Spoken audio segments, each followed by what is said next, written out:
This video is sponsored by Skillshare.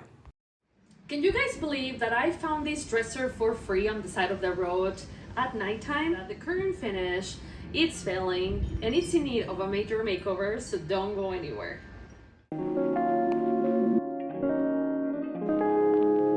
Since I inspected this guy during the night, I knew there could be a good chance that it could need more work than my eyes could see. The night I picked it up, I was mainly focused on the condition of the interior and that it was a solid piece. I figured that if there was anything unusual that needed to be repaired on the outside, I had no problem tackling it. But obviously now that I'm inspecting it during the daylight, the reality of the exterior is sinking in. Even though you never know what you're gonna get when you pick free furniture on the side of the road, I inspected it very quickly, and the little bit that I could see, I could tell that the drawers had mahogany wood, which is a quality one, and there was some maker's brand on the side on this top drawer.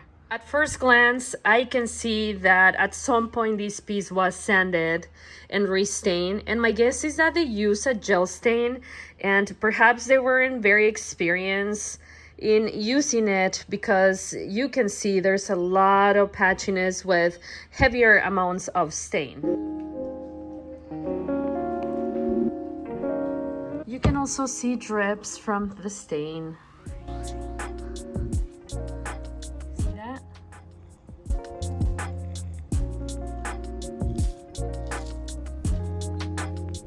I'm just noticing that when they sanded here, obviously they went on the opposite direction of the wood grain. Oh, that's such a bummer.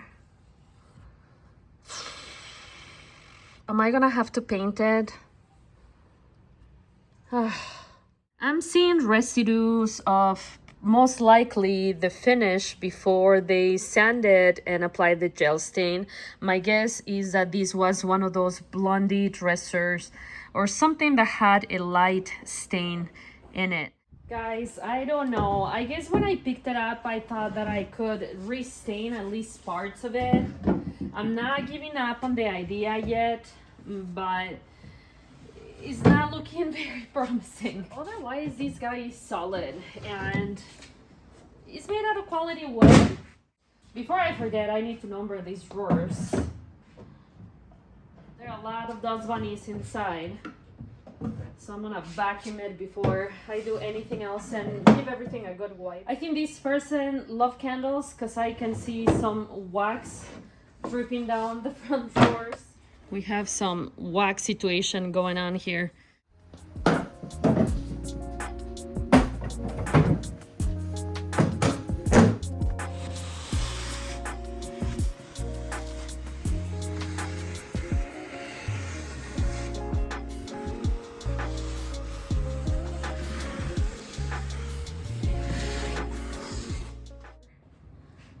Believe it or not, these chunky pieces are attached by a screw.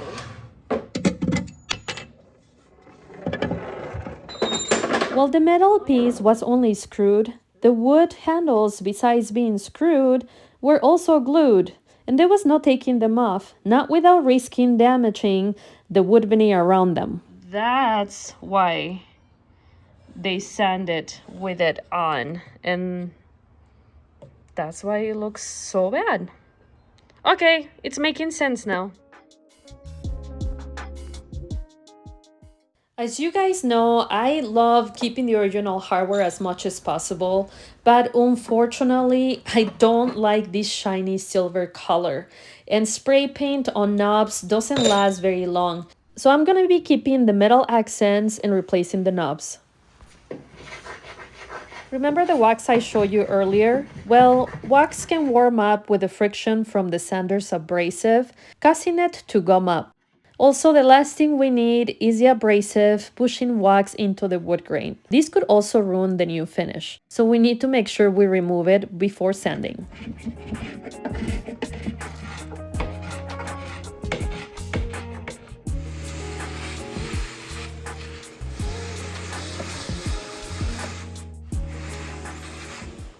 Let's just give it a quick wipe with simple green. Since I took these from somebody's house, literally, like they left it in their front yard It's almost like you're buying from an individual rather than picking up at the thrift store. For the most part, the outside, it's not very dirty.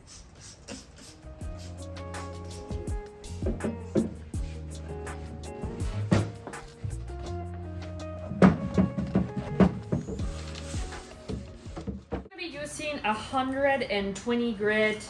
And I'm a little concerned because after I washed it with simple green, it feels a little more tacky. Let's do it. If the surface had been top coated with wax, then I would have had to scrub it using steel wool and acetone. But it was sanding pretty easy, so that was a good sign. So I just kept on going.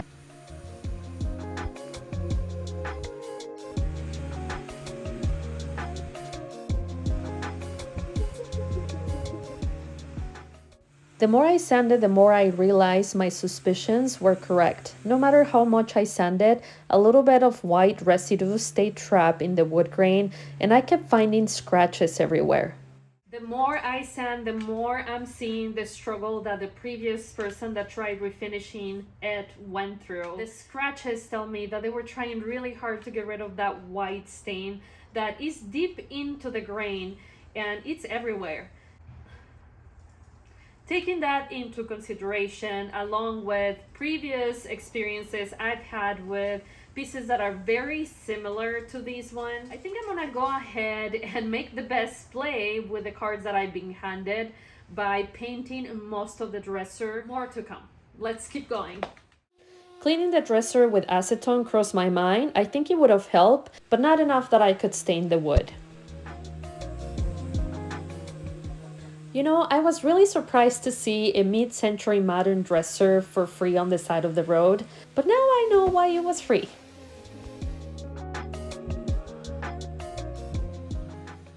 I keep finding more and more scratches that went on the opposite side of the wood grain. They were the kind that you can't sand away without sanding through the veneer. I was holding to a little bit of hope that I could stain the drawers, but obviously that is not happening, so we just gonna have to pick a really fun color for this guy to brighten our day.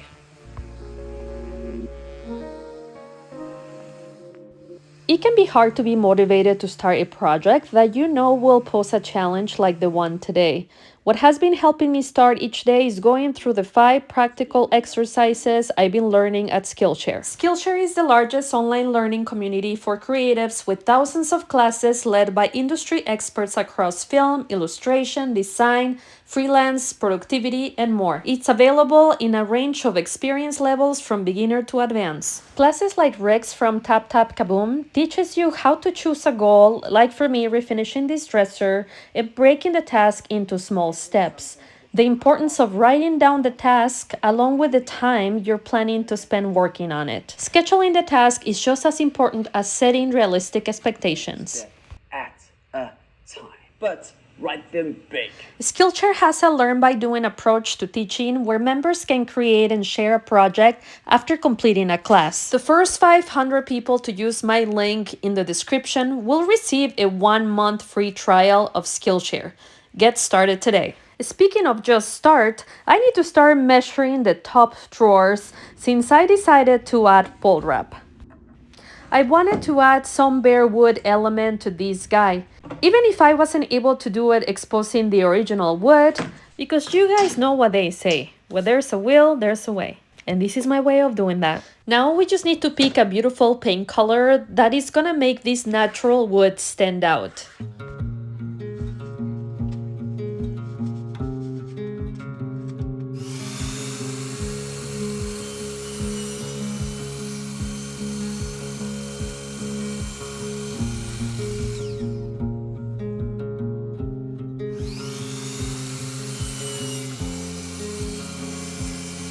Before gluing the pole wrap, I need to rinse the dresser one last time. While I was washing it, that white old stain started popping up even more. With that said, painting is definitely gonna be the right call. So I want to show you guys how the white stain it's really in there. It's a good thing that they're getting covered up with pole wrap. I'm laying it down here and using an X-Acto knife to cut it to size.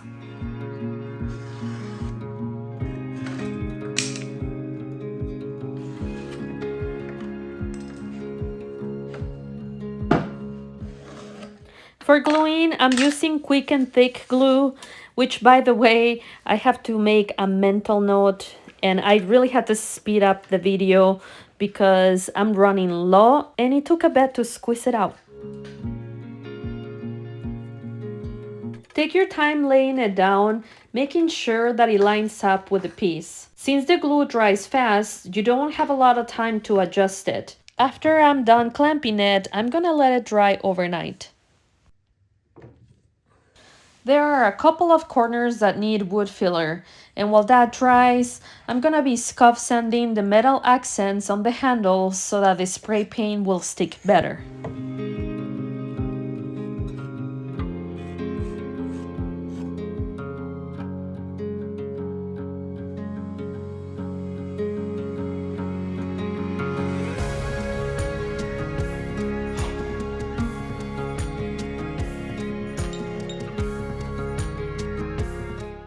I'm gonna be spraying 2 coats of this color black from Rust-Oleum. While those dry, we're gonna sand the repairs. And since the handles sanded nicely, I'm gonna tape them and keep them natural. I think they're gonna make a good contrast with the natural pole wrap.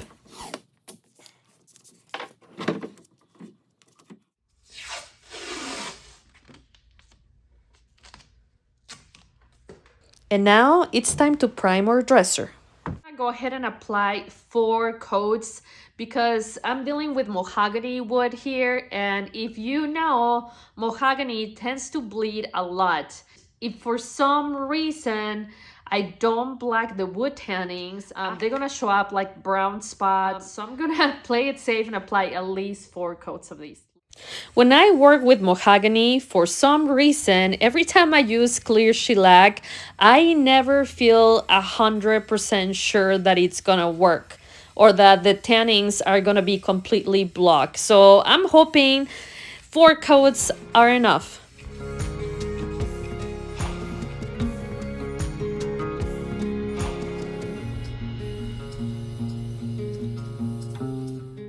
I waited half hour between coats and 1 hour after the last one before I scuff sanded the surface. As you can tell, clear shellac dries very fast, which I can really appreciate when the projects take so long.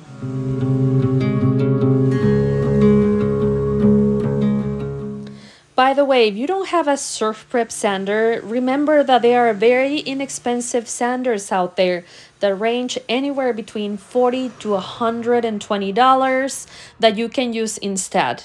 Also for scuff sanding, I love using the sponges from Gator, and for this part you need a 220 grit or an extra fine grit because we don't want to completely remove the shellac, we just want to remove that top layer so the paint will stick to the surface.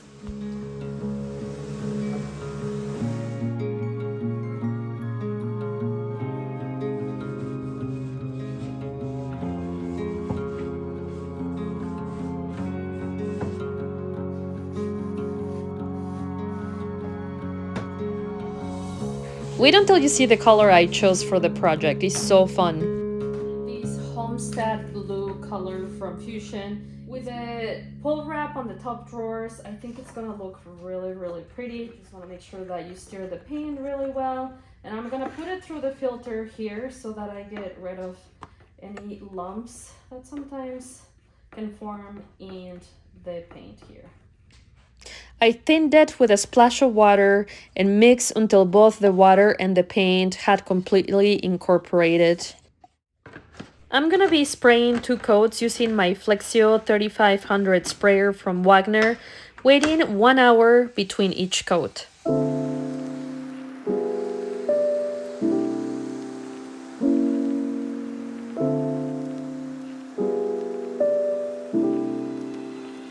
Fusion mineral paint is 100% acrylic and it dries to a hard finish.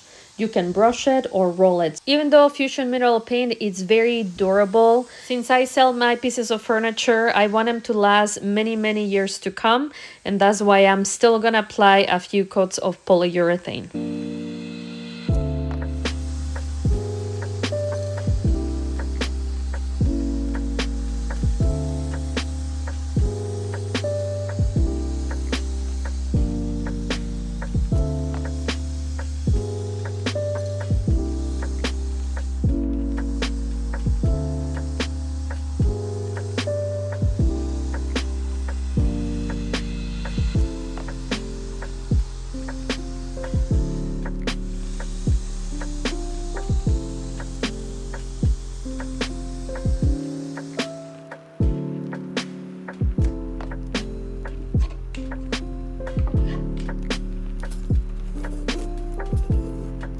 Apparently I didn't do the best job at taping all the handles, and a little bit of paint got into one of them, so I just sanded it off. Since I wanted the metal accents to match the knobs I chose, I used rough and buff in the antique color. They didn't match exactly, but it was close enough. And since the new hardware has larger screws, I have to drill larger holes.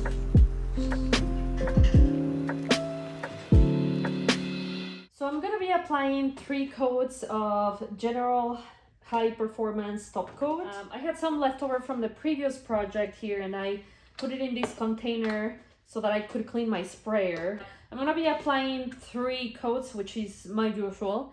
Applying a polyurethane or top coat over natural wood can change the color of it, and many times I don't like the color that it turns into. Surprisingly, I really love the natural look of pole wrap against this homestead blue.